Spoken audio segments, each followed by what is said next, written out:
Hello, hello. It's my privilege to do the intro this time. This is episode 4 of the Standard Deviation podcast. I am your co host, Simo, and we have our host, Juliana, here as well. Woo, woo, woo. That This is was our second take because I'm in this our office is kind of downstairs from an apartment building, and every time somebody flushes their toilet, it goes through my roof, like the ceiling.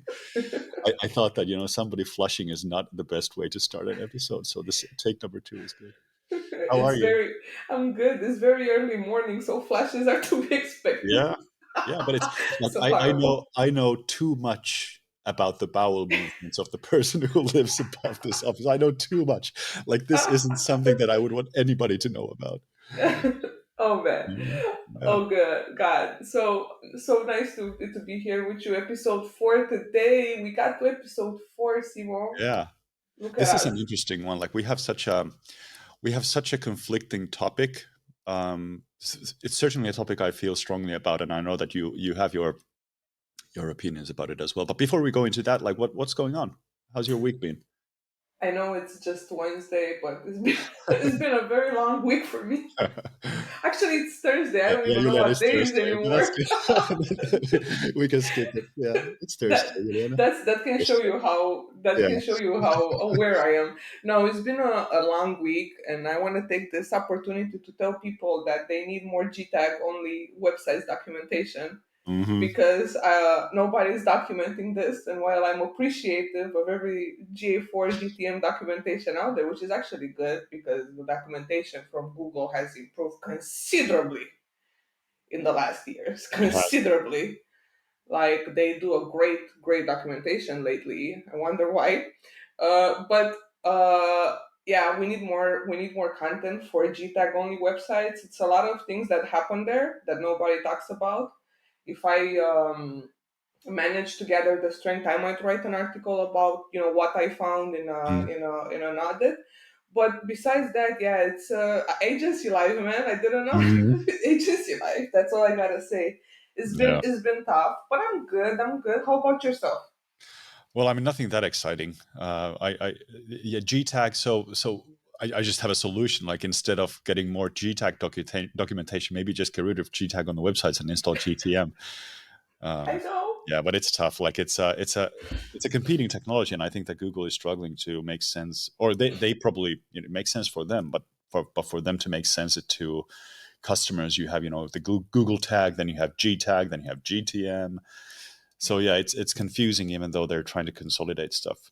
But yeah, nothing as like my week is what it is. I had a lovely swim practice with my son yesterday. He's getting really good at staying afloat, which is great because I think it's one of the key things to surviving in the water is that you don't plummet into the depths. Um, It's and essential. yeah, it's pretty essential when you think about it, like being able to breathe the air. And he just loves swimming. Like there's so many lakes in Finland, and there's the sea right very close by to where we live. So we swim a lot in the summer. And I've always been like super afraid. Like when I had kids, I've been super afraid of the water for them, because anything can Yeah. happen. We had these. We've had a couple of close calls because he loves water so much. Where luckily there's always been an adult nearby, but now that he's gone to swim practice and he actually knows how to stay afloat, it's pretty liberating because that means that it's a weight off my chest as well. Even though it doesn't absolve me of the responsibility of watching after him, but yeah. So my suggestion to all parents is to put your kids to swim practice. Swimming. It's a life Yeah. saving skill. Just being able to kind of dive underwater with confidence without pulling the water into your lungs is just an amazing skill to have. I'm jealous of your son. I never know how to.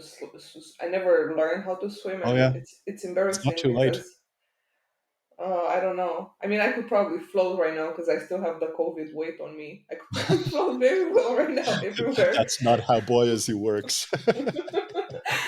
But it's crazy because I come actually Yeah, from the coast in yeah, Romania. So I was born in a city next to the Black Sea, yeah, and everyone knew how to swim. I was like, not for me, not for yeah, me.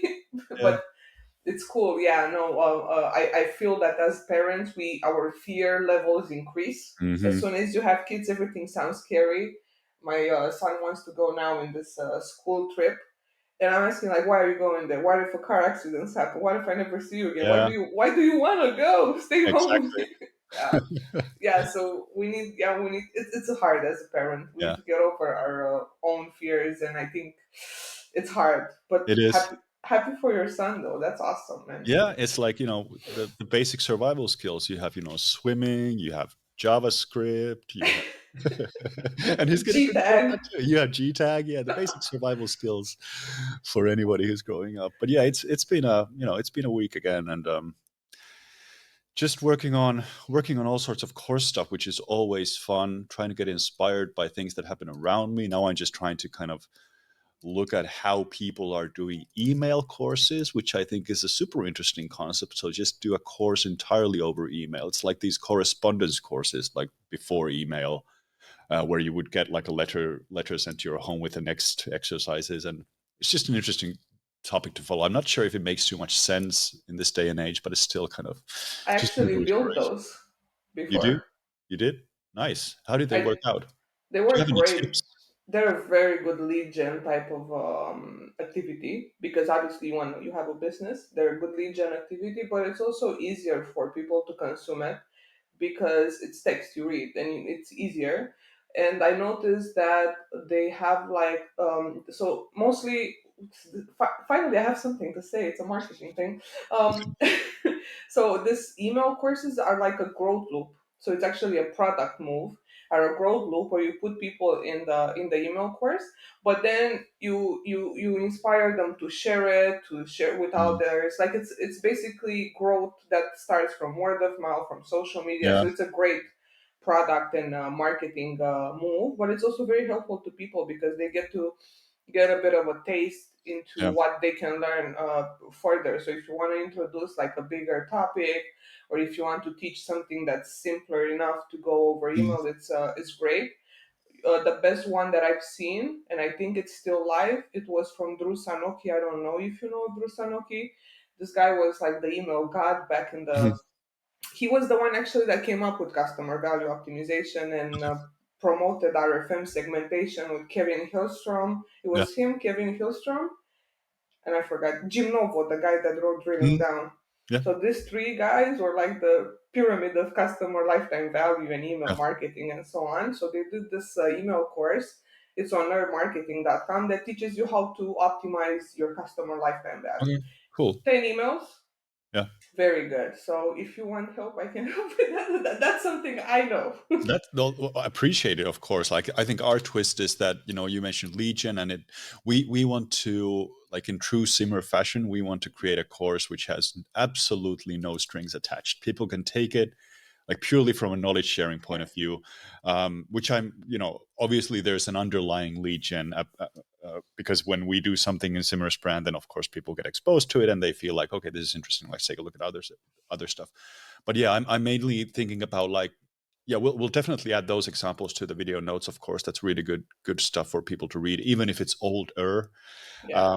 The favorite course I ever took over email was this Just JavaScript course, Hmm. which is just a brilliant course by Dan Abramov, which kind of explores the mental models behind JavaScript. So that you would get periodic emails where instead of saying like this is what a plain object is, this is how strings work, it actually draws these diagrams and explains how your mind should approach these structures. Well, it's difficult to explain, but it really stuck with me. And whenever I build a course, I think about what he did in terms of like teaching concepts is one thing, but teaching the underlying mental models, like how do you Yeah. approach that concept, that's what really matters. Is So this still available?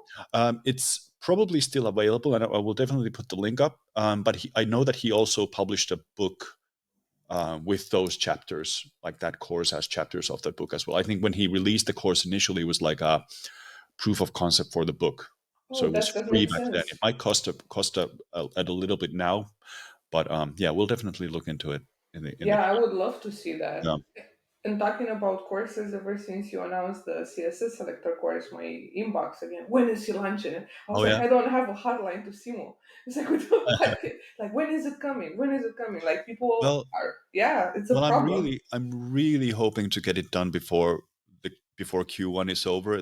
I mean, I've done almost all the videos now, and it's just left to do the text content and everything. I'm happy with it. It's going to be a good one.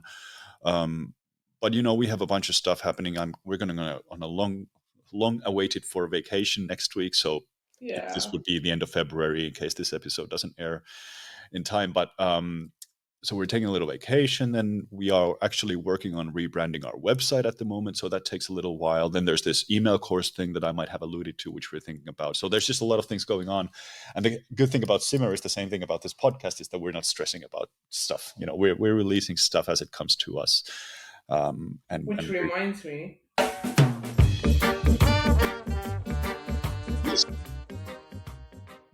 yeah, it's taking me somewhere to the Caribbean Ocean and Caribbean Sea, and just enjoying life on the beach. but see, it's nice. I changed the tones today. I changed Yeah, the, it was it's pretty like smooth. this. It's more like similar way. See? Yeah, this is very simmering down. Yeah. Yeah, so I think it's time for a periodic Simmer ad, which I already did. Like, we talked so much about Simmer already, so it feels silly to do another ad about it. But just a reminder to folks, Simmer is the platform that I co-founded with my wife, Mari. And we offer online courses in technical marketing. There's a bunch of courses available right now on teamsimmer.com, courses around server-side tag management, BigQuery, JavaScript. So check out teamsimmer.com and use the coupon code DEVIATE, that's DEVIATE, for a 10% discount off your purchases. And that's teamsimmer.com. Oh, man, that's relaxing. Oh, Yeah, I performing live. chose ska for us today. I chose. I have next time I will have some grunge because I know you like grunge. Yeah, for sure. So I have a question for you, Juliana. Have you ever been, or have you ever considered to be, or do you feel like your life purpose is to be in management? Oh, Simo, that's a very good question. Actually, until this job, I was a manager. I think my most managerial role was when I was at OmniConvert and I was a CMO, and I was managing both the sales and marketing team and Mm, Valentin too, or a lot of high Valentin. I was managing Valentin too in some ways because mm, Valentin is that type of person that has so many ideas and it's calm down. I I mean, it's hard. yeah, In my opinion, it's very different. I'm the type of person that actually likes execution, and I like to execute and work and do different things. And that's not to say that management doesn't do things, but you do things in a different way, and it's a lot of politics involved, which I'm not very good at. yeah, But it's also that you're a therapist, you're a life coach, you're you're like all these things into one for your team, and it's not something that I see myself doing anymore. I think some people are built to do this and they're yeah, very good at it. Like sure, it's a skill to have to be able to manage people from, absolutely. yeah, from all sorts of you know different personalities, characters, ways of working. I wasn't able to crack the secret on how to deal with that myself, which made me realize, like it's not for me. But I really appreciate, like the fact that having that experience, I can appreciate, different styles of management, different styles of leadership, and Mm, I'm happy for the people that can do this. But for myself, yeah, Simo, no, I love being an individual contributor. I don't even have the dreams to become a team leader. Like I don't yeah, want to lead anything, just mm, myself. I want to keep my head down, do good work, yeah. and move on. And I know that doesn't sound very hustle culture, but yeah, that's my story, and I'm sticking to it. How about Yeah. yourself? Well, first of all, we're gonna do a very strict stance in this podcast. We are never ever going to think that hustle culture is a good thing. Like, it's so against everything I believe in. Yeah, I have been in managerial roles before, being a team lead, and I've never ever enjoyed it. I don't like.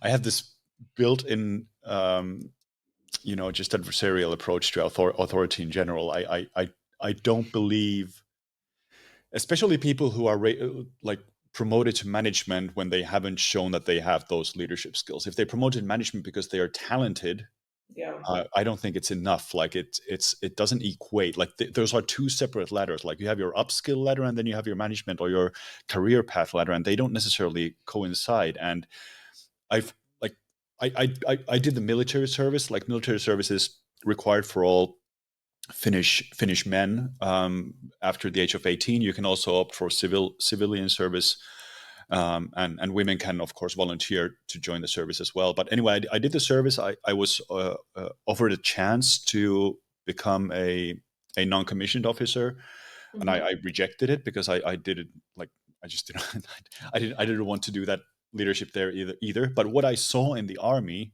was a particularly nasty case of people who should never be in an authoritarian role were given that opportunity. So we had some of our team leaders were just so incredibly terrible people who should never be given the power to command others, and that just kind of enforced it for me. And then after the army, whenever I went into a new job or a new company or even a client to work with, I took a look at the managerial level, and I found that there's just so many examples of people who should never be in a leadership role, who are just pursuing that weird career path ladder. And so I just it just became so I just became so allergic to that. And then I joined my last employer that I was actually working for as an employee was a Finnish company called Reactor, which is an IT company, a very wonderful company. But they had a kind of a flat structure where there were actually no managers. Like there were no teams, there were no managers. We were all like experts in that. Of course, there's like a de facto layer of management when you have like super experienced and senior people. They become like de facto managers, but that was always for me the healthiest approach. It requires a lot from the people around you, but you assert authority by being the supreme expert in some particular niche. And then when you are asked to join a project as a representative of that expertise, then you are the authority of that expertise and you are given kind of command or control over those processes. If that works, that, in my view, like an emergent management, emergent leadership, that's beautiful. But it's really rare and it's really difficult to structure it. So I'm very conflicted. I understand that many organizations need management. I understand that many people require managers. They can't operate without having someone tell them what to do. It's not a bad thing. It's absolutely Of course not. not a negative, but I don't function like that. I want full control over everything I do, which is one of the reasons I went into entrepreneurship in the first place. But You yeah, just blew my mind with one thing that you said that I never thought about. It's like when you're hearing something that you somehow knew, but you never put it into words. What you said earlier, and I actually want to go back to it now. You said that people are being promoted to leadership or management roles because they're talented, but not because they showed Mm, management skills. That's so fucking spot on. mm, Because you can be a great, talented person at what you do, which was my case because I yeah, relate to that. Like I was promoted as a CMO because I'm a very good marketer, mm, and I'm good with people, but that doesn't mean I'm a good manager. That yeah, doesn't mean I know how to manage people. That doesn't mean I have the knowledge. That's why I actually quit when because I couldn't do it anymore. yeah. And you just blew my mind with that. And I think, yeah, thank you for that. But so how do you do it at 8-bit ship? You're just is it Yeah, like so a yeah, 8-bit Sheep, which is I don't think we talked about it before. It's the other company I helped found. It's a more traditional digital services agency, but we are a company of companies. So that's if you so want to cool. join 8-bit Sheep, you need to already be an entrepreneur, and we don't have like we have a appointed CEO because Finland requires it from like the tax authorities or whatever require it. Yeah. But we are very much a democratic unit, and we don't have like well, we're a very different type of company where we are experts in our own right, and we join this kind of congregation of other experts. So it's more like kind of a personal rental service in a way, or something like that. But I yeah, I think that it's this idea of being an expert, which equals you need to enter the leadership ladder, is just based on this kind of outdated company structure where you have these layers, VP, senior VP, executive, senior executive, C something. It just it's a valid model in many companies, but it seems like people expect it to be the only model. Whereas you could still have like experts being promoted and being offered raises without having to have them enter the management layer in case they don't actually want to do that. So I think it's just a question of companies not maybe being so in tune to what their employees want, and they're just trying to put them all into this template of an organization structure. And there are a million different organization structures out there. Many of them work and many of them don't. So I think, You just got the nerd out of me out. I'm sorry. Right now, you made me think about so many things. You woke me up, Simo. yeah, So this things with the managers and the way it works, it's actually, if you remember the first season when we talked, when you were at you were as a guest, I was telling you that the average man concept that was created in the 1800s was actually the basis of the mm, managerial the book of management, which was done by Taylor. So yeah, it's called Taylorism, where he actually created the whole management thing just as a form of meritocracy. And long story short, before we have to actually announce our guest today, the long story short is that the people that are considered eminent and yeah, experts are higher up the hierarchy versus people that are considered average that can be just people that do the work. mm, So it's always this meritocracy that has been, you yeah, know, sure, in everything. Yeah, yeah. I love this topic. This is a great topic. I think we should announce our guest, should we, Simo? Yeah, speaking of managers, we have two of your managers joining the show next, so you I'm can you can sweaty. you can quit on the spot and say like, I don't want to be part of this terrible management organization anymore, and we can have Doug Hall and Julien Coquet, who are joining us, explain why they are in management, because I know both of them for a long time. I've known both of them for a long time. I know that they have both like a practitioner's heart beating in their bodies, and they have decided to take on this leadership position in Media Monks. And it's going to be an interesting discussion. I want to talk to them about just moving from that practitioner role to leadership. What, and if there are other people who want to do the same thing, and I'm sure there are, what should they consider? Like how do they enter that career path? What can it offer for them? Do they have to compromise their previous selves in order to enter this new role? What do you think? Oh yeah, I'm super excited, and I'm also gonna try to help the people that reached out to me about entering the career of digital analytics to Yeah, hear it from the horse's mouth, as it said, that what are the things that they're looking for when they're hiring people. So I think this is gonna be a very interesting for sure. conversation. So Yeah. yeah, So we're ready, right? we're ready. They are in the lobby waiting to be let on, and we might just hold for 5 more minutes. Let them just suffer. So they Well, can fire me. let's have them on. So we have Doug Hall and Julian Coquet from Media Monks, two more bald white men to join this podcast as interviews. Welcome on. They are here. Well, we had to do like the worst pun in the history of puns. It's three bald men and a lady. I'm sorry for all the movie fans out there. What movie fans? Yeah. Oh man, I gotta There's put a the there's a saying in Finnish that we are so wealthy that even our hair is made of leather. I think it applies to us very well here. well, yeah, I thank you for the generous rider that we found in the green room, full of the right color vegan M and M's. That's nice Yes, touch, nice yes, touch. I appreciate that. That's yes. generous. Which one Or were the green M and M's? Pretty were they the problem for you and the rest of the Republicans? Yeah, is that the ones with the sexy boots? Jesus Yes, Christ. yes. No more, of course. So we have the honor of and pleasure of having Doug Hall and Julian Coquet from Media Monks on this weird disjointed podcast episode that we're definitely going to have. Juliana, what do you think it's like having your bosses here on the podcast? Do you feel restricted from saying anything controversial now? yes. Well said. Well I'm said. s- That's like one I'm a bit approved answer.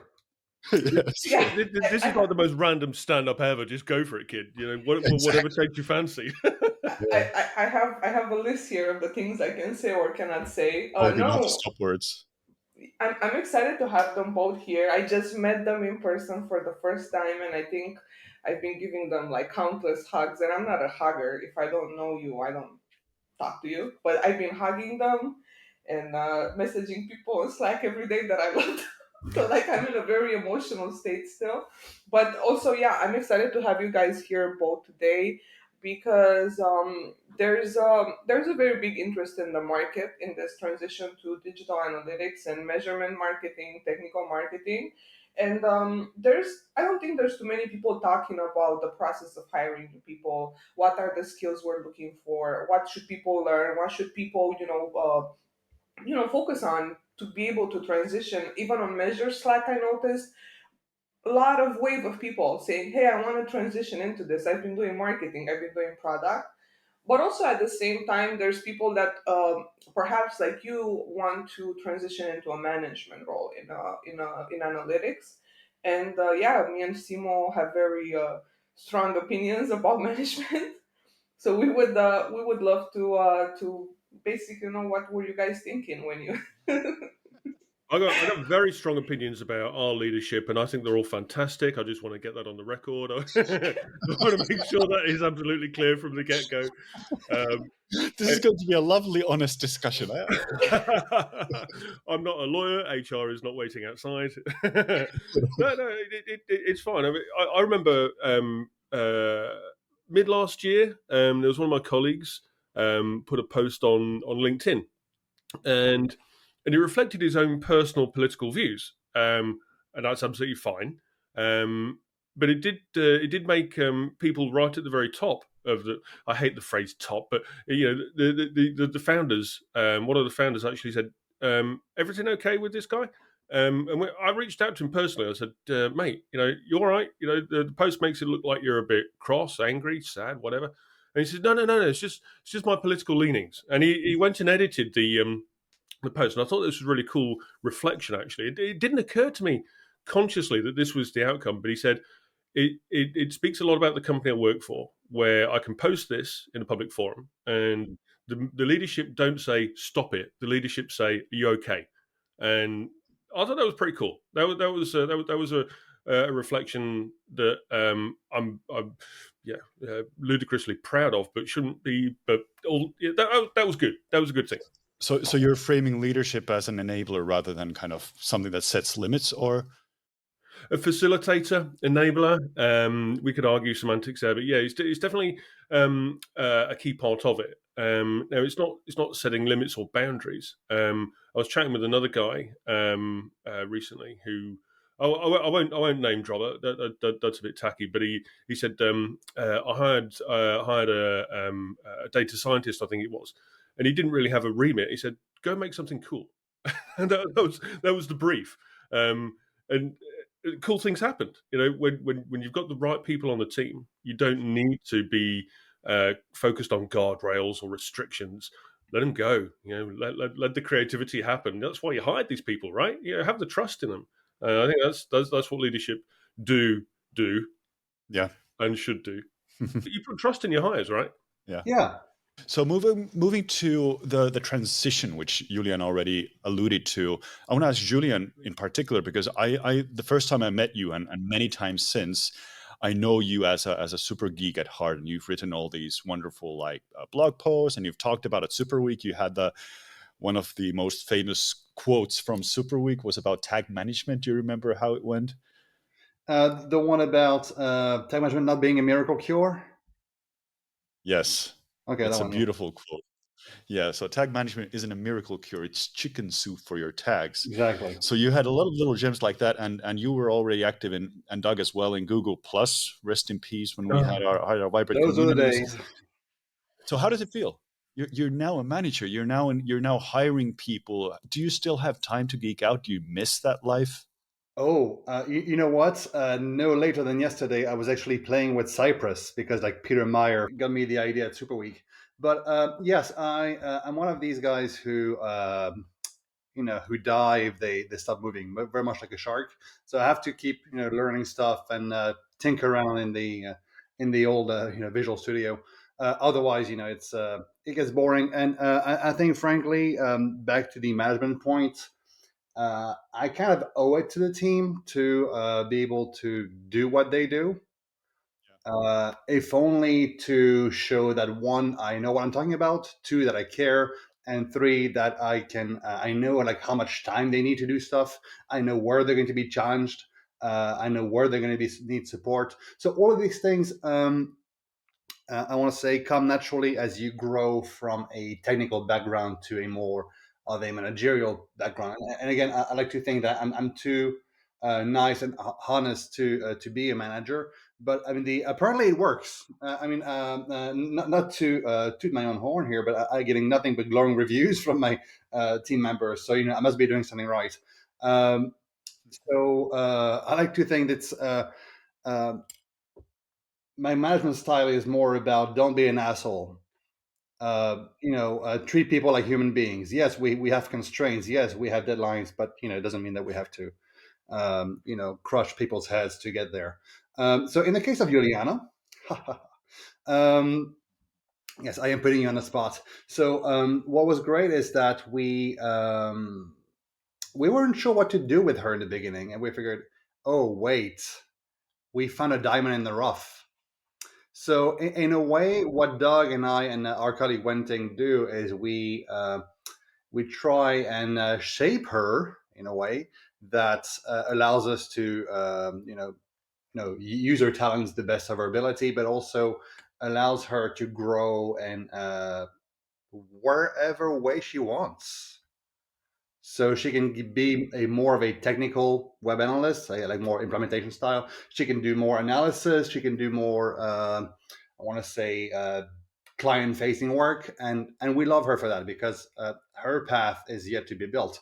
So we're trying to really hard to not put people in boxes, and that's a tough part as a manager. It's like, oh yeah, I need a junior analyst by tomorrow.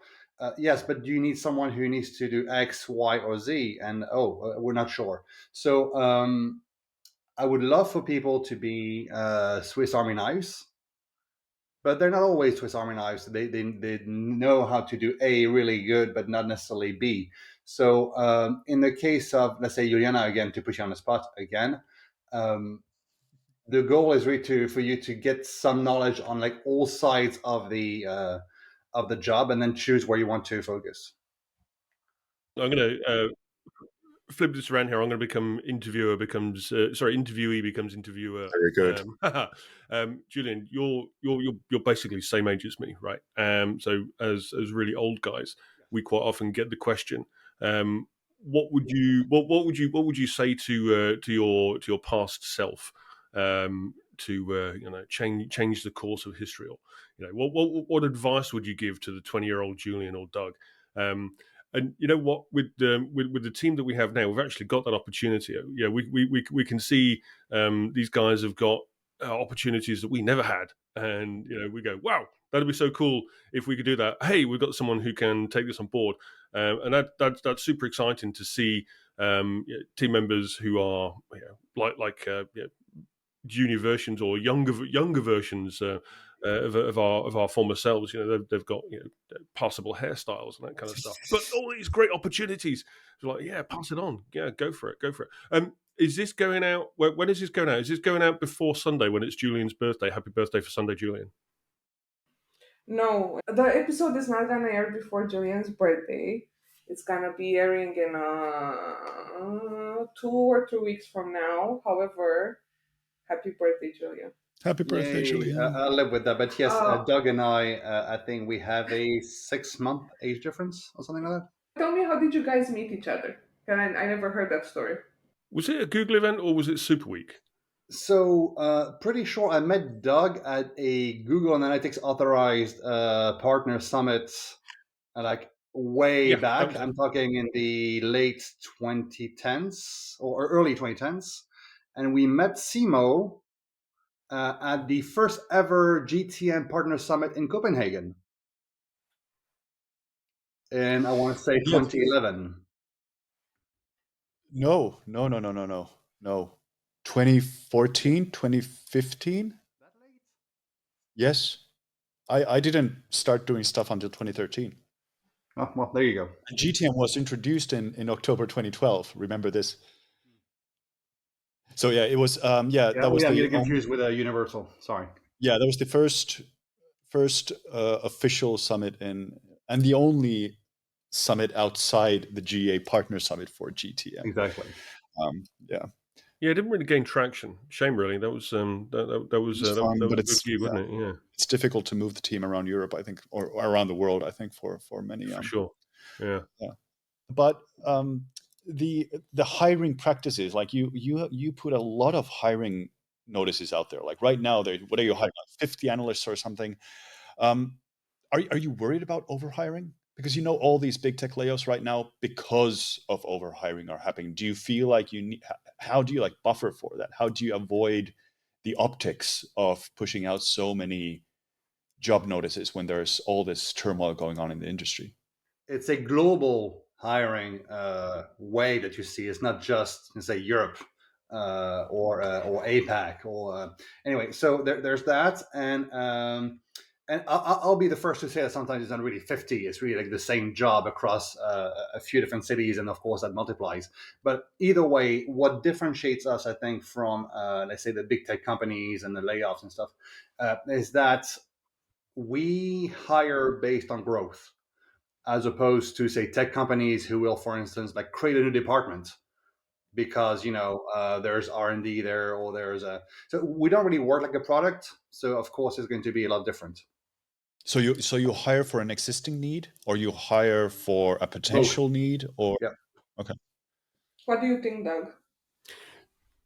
The absolute worst case scenario is getting too far ahead of the curve and being forced to lay people off. That's something we would consider to be an absolute worst case scenario. You end up becoming you end up getting a reputation as being a risk. People don't want to join you.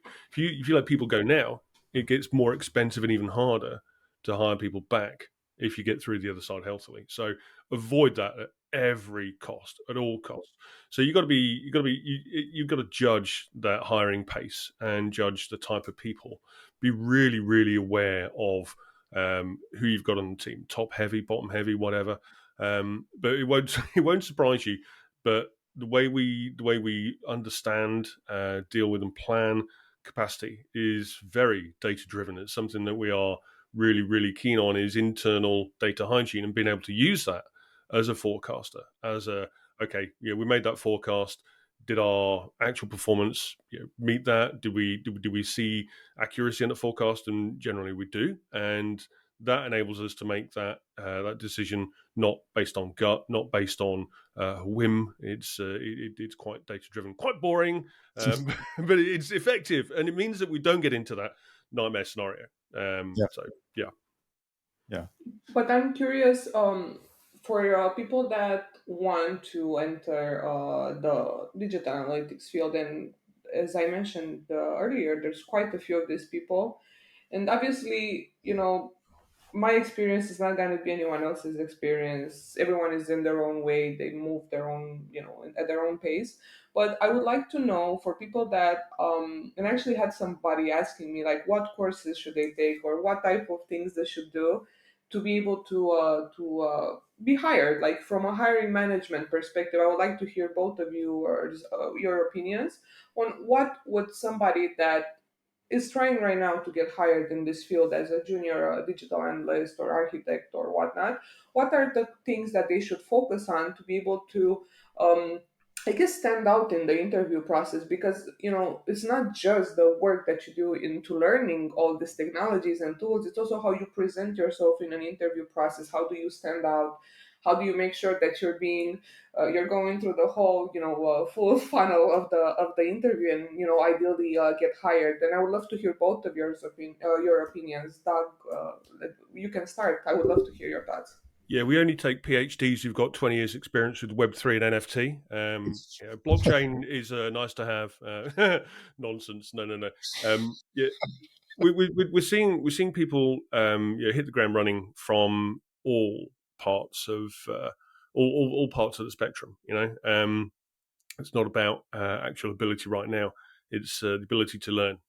We still have that. We still need that, even as old guys have been around the industry 25 plus years. If you don't have that ability to learn, you're toast. So that's something we're really looking for in a junior. How do you find that in an interview? Like, how do you spot curiosity? How do you kind of how do you do it? I used to have a blog when I was at Conversion Works, and I always asked the question, which blogs do you read? And they'd say, oh yeah, I read Simo's and da da da. Nobody ever said they read my blog, damn it. But yeah, it's what are they reading? What are they what are they doing now? What are the side projects? Are people running side projects? Yeah, what is what is fun? If they've got that balance of in work fun, outside of work fun, and we're tinkering and we're playing and we're mucking around with Chat GPT or whatever the current shiny object is right now. And if they're writing about it, then okay, I'm interested. I will have a read. What people take their time to write, rather than just blather about off the cuff as I'm doing right now. That time taken to write is a better view into someone's psyche. And to Julian's point earlier on, not being an asshole, that's a key quality. Mm. That could be even more difficult to spot in an interview if they're really putting the act on. It takes one to There see are one, right? signs. Okay. Julian, what do you think? I think there are signs. I mean, my I want to say my asshole radar is usually well tuned. Yes, I will mirror the comment about curiosity, about always needing to learn more.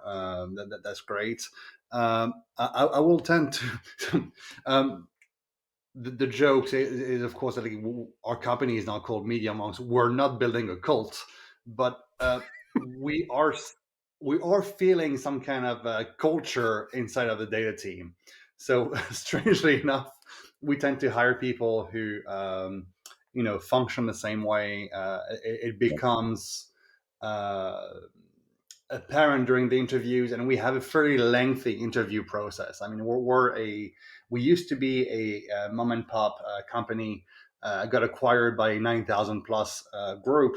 And so now the recruiting process is a lot more extensive, like a 5-10 interviews, a take-home test, another round of approvals. So all of these also mean we have more exposure to the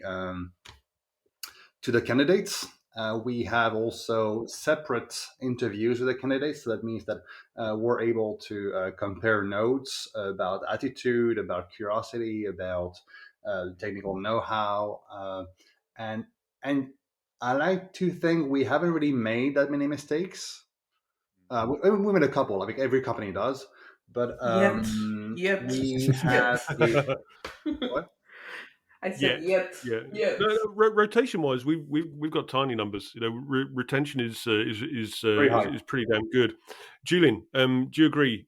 Over the last 3 years, we had this terrible pandemic. Obviously, work practices changed, but it hasn't really changed who we've hired as such, other Yes. than location is way less of an issue. That oh, you must travel into London, you must be able to travel into Paris nonsense. Just doesn't happen. It just doesn't matter. One of the phrases in one of the PR slides, the monk intro slides, is we're whatever you want, wherever you want, whenever you want, blah blah blah. That kind of stuff. But it just goes to reinforce that location isn't as important as who's on the other side and what sort of brain they got. But what is it like to hire someone whom you don't see until you are at a spa hotel in Hungary, like a year after the recruitment? What is that like? Like, how do you know it works? It does require a bucket of trust from both sides. I can look at it from an employer's point of view, but from an employee's point of view, um, you know, how do you get to see, understand, build a relationship with your manager, with your team members? It does pose other challenges, but at the same time, if you sent lemons, make lemonade. So you've got incredible freedom. You've got the best home office you could possibly put together. You've got minimal commute times, so there are upsides and downsides. But have you modified your interview, like your hiring process, because in this kind of remote, like what I'm going after? Are you looking for new characteristics in the hirees in the sense of how do they function without 7.5 hours a day of managerial oversight. When they're working at home doing their own stuff, have you modified your hiring process to accommodate maybe different types of questions, maybe analyzing the candidates in different ways? Because you're looking for independence, and Julian wants to comment on this. You're looking for independence, specifically ability to work remotely. I feel like it has to be part of your process now. Yeah. I, for one, am deathly allergic to micromanagement. So you will still get time tracking because that's the way we measure stuff. We're data driven, et cetera, et cetera. But I think most companies who have adopted working from home either as a necessity through COVID or as a way to, I don't know, save money on rent. All of these companies are now finding ways to go around micromanagement. We're not asking people to come back to the office massively. That just hasn't happened.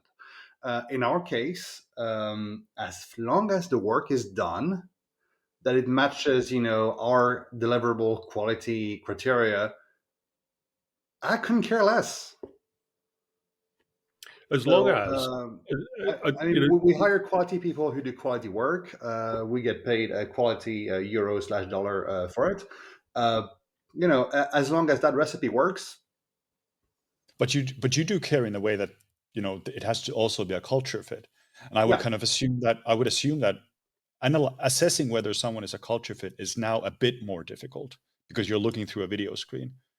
You don't have those daily interactions. Maybe I'm wrong. It's been a long time since I've been in the hamster wheel, so maybe I'm wrong about this. But it kind of feels to me like just like you both knew Juliana, of course, but you saw for the first time in Hungary.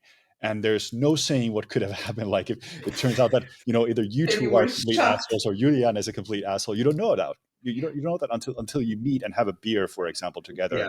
And maybe it could have all imploded. Of So course, it didn't. And it was beautiful to see you guys together. But I would assume that that's kind of the risk, that when in a remote first world that you don't really ever know. Or am I completely off base here? Oh no! It's just like No, I think the it's a good good news is question. Juliana is still very much in a probation period. So, oh, by the way, you're fired. No, seriously, please don't change. You're I think she awesome. has the same right. Uh, but yeah, rage quit time. I mean, it's a gamble that any company takes when you hire someone. Did the hiring managers do a good job? Were they able to spot the red flags?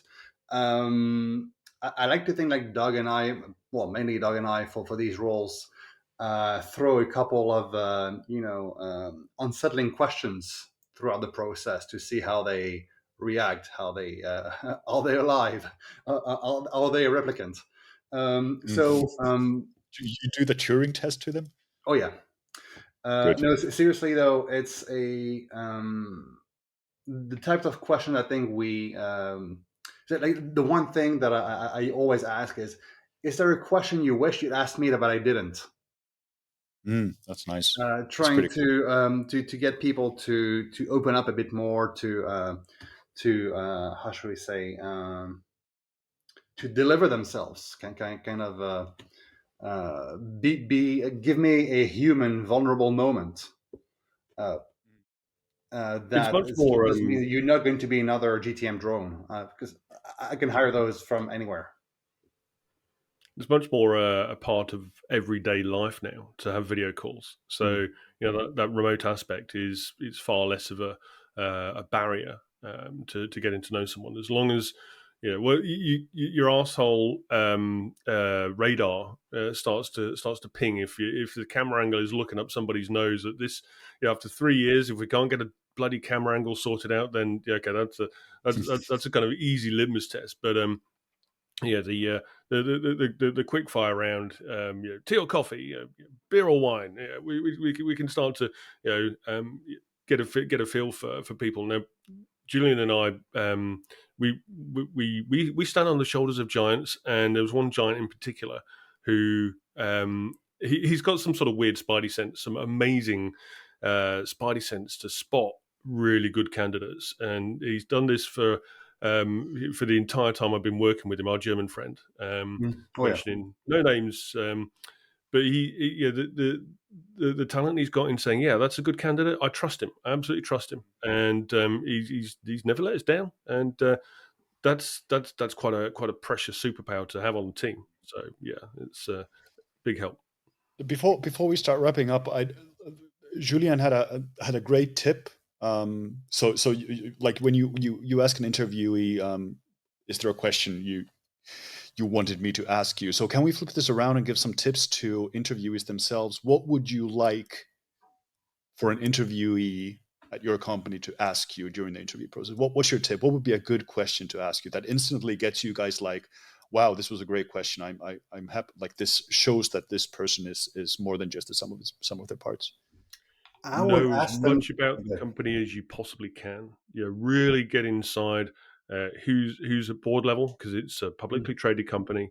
So all that information is out there. So the more you know about these people, the more you want to know about these people, the more you want to know about their vision and where they're going, what the direction is overall for the company, because it's a fairly complex, multi-moving part beastie.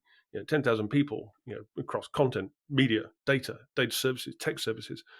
There's a lot of potential uh, questions that can come out of just finding out as much as you can about the company. It's what we would do with the client. The more we understand the client's business, the better we're going to have a relationship with them. So, Yeah. And Julian? Yeah, I think I want to maybe. Yeah, of course, candidates will have to not just apply to every single offer they find. We want them to do their homework, but I think I'd like to have people, especially in the, I want to say the tech or the analysis side, that would ask me, okay, it's like, how do you guys measure the success or failure of a Mm, project? mm, that's a good one. That Someone forces who you to kind of think. understands how we work, Exactly. what the process is like, and what sort of expectations we can have for them. That people ask me, "Is this a cult?" No, it's not, but the we're friendly, but we're not a exactly a family. So I want maybe also people to ask me about the culture, about what their relationship is going to be to their uh, you know co-workers, managers. So people who want to also get interested about about the culture really. So, Juliana, do you have a question in mind? Yes. Did you forget to ask something in the interview, and now is your chance to ask it? Oh, at the interviews, I don't want to speak about how, but when I talked to Doug for the first time, can I tell them, Doug? I thought it was one of the coolest interviews I've ever been in. It was good. It was great It fun. was so nice and Yeah. such. Oh, I mean, Doug didn't talk to each other before. Like I was afraid to message him. It was like just how I messaged you for the first time, Simo. I didn't want to bother you because I felt like why do I have to say to him? I'm just admiring him and with Julian it was the same. If we met in a funny way, but I wouldn't have bothered him either. But anyway, what I wanted to ask you, it's actually I want to flip a bit the conversation. Me and Simo, before we introduced you, we talked very bad stuff before we introduced you. We bantered about you guys, but I want to ask two things. First is both of you guys. Let's flip the conversation and say there's this web analyst or digital analyst, whatever we're naming ourselves today, that wants to transition into management, right? How are we? How is some? And this is not me by any chance. I don't. Yeah. Just want to make Yeah. sure Yeah. it's not It's me. okay. We won't tell HR. Yeah, it's not me. But there are people that want to transition into management, and I would like for you guys to tell me what are the things that they should be doing, what should they consider, and also like what are your main, I guess, main things that you think about when you promote somebody to become a team leader or become a team manager. Simon said something very, very cool that stuck to me in the beginning. It was actually cool. It made me geek out a bit about Taylorism, but that's another that's another conversation. But Simon said something that if people are being promoted into a management position because they are just talented, is it the same value as promoting somebody that actually has those management skills? That actually can show that they can deal with people, they can work with people. Like it's a very big difference in just being a very talented JavaScript developer or web analyst, but actually having people skills to get a team together to support them. Like how are these things working for somebody that wants to go into, for some reason, into a leadership position? Julian, do you want to go first? Sure. So it's packed, but let's say in the case of people you upgrade to management from an expertise role, um, they I think have to be willing to lose some of their practice. That's not for everyone. Internally, we have a management, well, I want to say a promotion track that doesn't include management. So you can become like a super, SME, like become a level 2 GTM ninja. Uh, the job titles will vary, right? But management is not always the option. That's the first thing I want to say. The second bit is about knowing how to delegate. That's not for everyone. Mm. Knowing how to assign work, knowing who does what, Yeah. knowing who does what in how much time. So kind of the topics I was talking about like earlier in the podcast. So not for everyone. So I really urge people who want to do management for the sake of management to understand that they're going to be moving away from the practice. Partially or completely. If they're in a been there, done that mode, that's fine. That's understandable. I mean, it's career progression.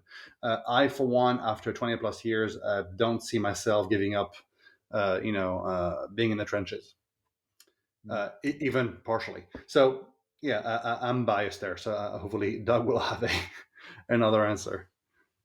Well, I want to absolutely agree with you on the delegation side of things. I think that's a skill that not everybody has innately, and it needs to be learned. It needs to be demonstrated, and that's a key leadership quality that needs to be demonstrated. And you need to be really clear and say, "Look, I'm delegating this task to you right now. I'd love to do this. Who wants to see something cool?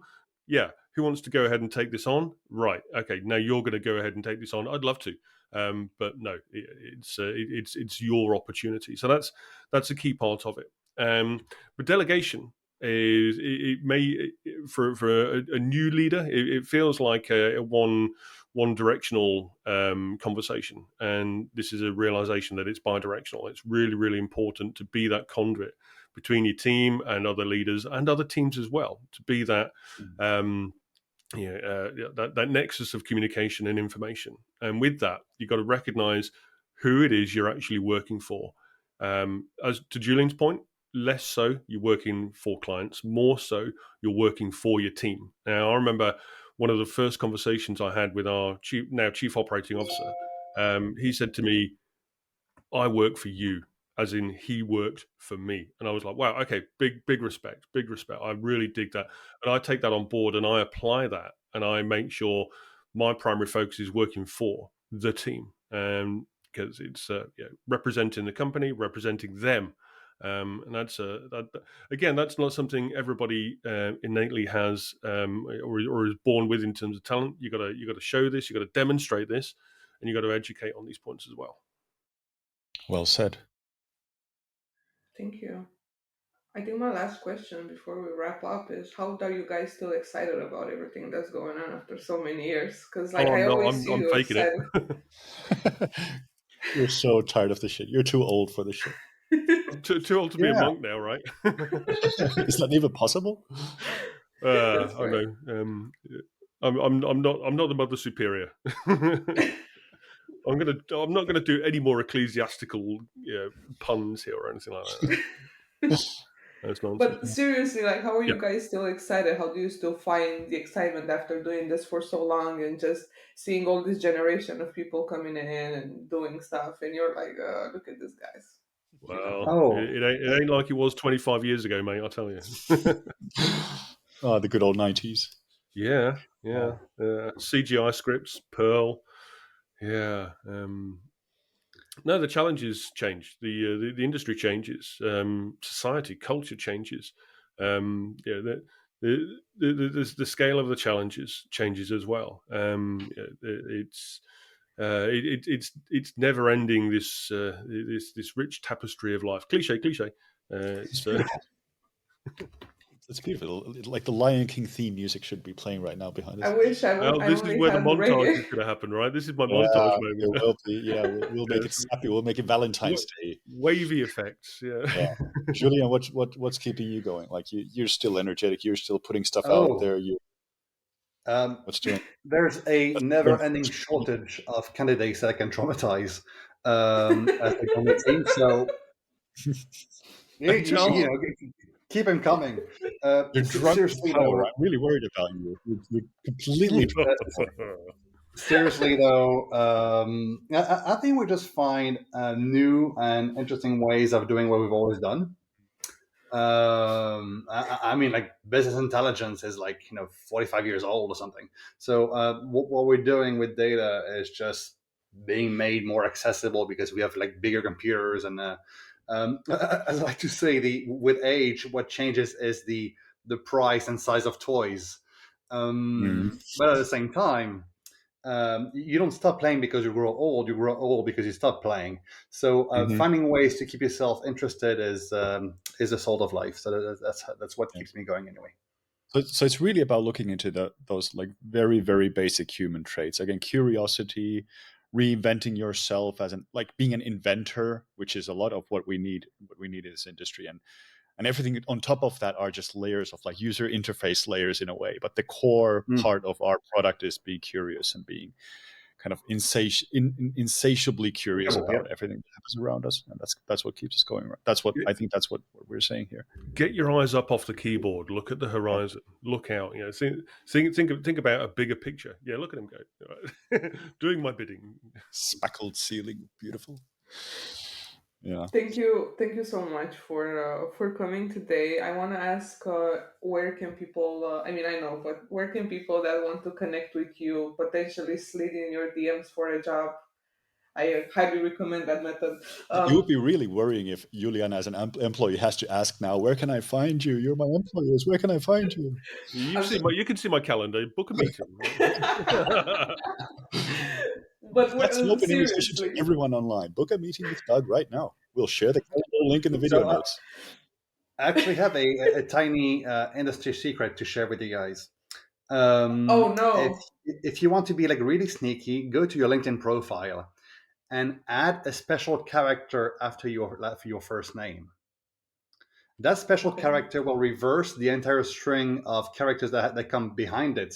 So when people indiscriminately just double click, copy and paste your name, put it into a LinkedIn message, bam, everything they write is going to come out as gibberish. So it's a good sign that people Oh, don't really pay interest to you as a contact.